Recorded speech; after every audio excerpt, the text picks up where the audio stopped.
میں آج اپنے ملک کی بات کرتا ہوں.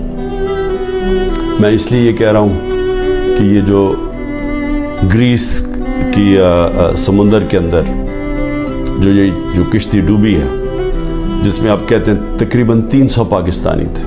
ابھی تک ہمیں پورا پتہ نہیں، کیونکہ وہ انلیگل تھے، وہ ناجائز طریقے سے جا رہے تھے، تو اس کے ابھی تک پوری رپورٹس نہیں آ رہی. لیکن جو میں نے ابھی تک پڑھا وہ یہ کہ جو لوگ اس کشتی پہ تھے ان سے مغربی اخباروں نے انٹرویو لیے، ان کے جو لوگ بچے تھے یا جنہوں نے وہاں سے جو یہ آزاد کشمیر سے کئی لوگ گئے ہوئے تھے.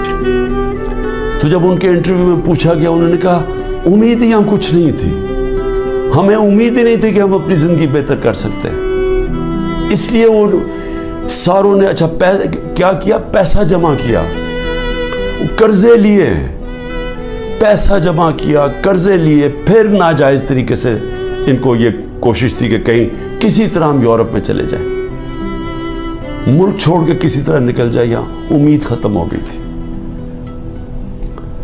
آج صرف جو یہ ہمارے غریب لوگ جن کے پاس اب بے روزگاری بڑھتی جا رہی ہے، آج صرف وہی نہیں، صرف چھوڑ کے جا رہے ہیں. ہمارے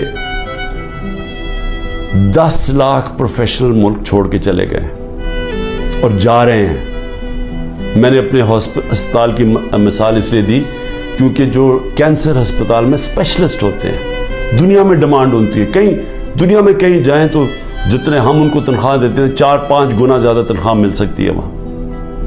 تو 10% ہمارے کنسلٹنٹ شوکت خان ہم سے چھوڑ کے چلے گئے ہیں یا جانے والے ہیں، کیونکہ امید چلی گئی ہے ان کو. اسی طرح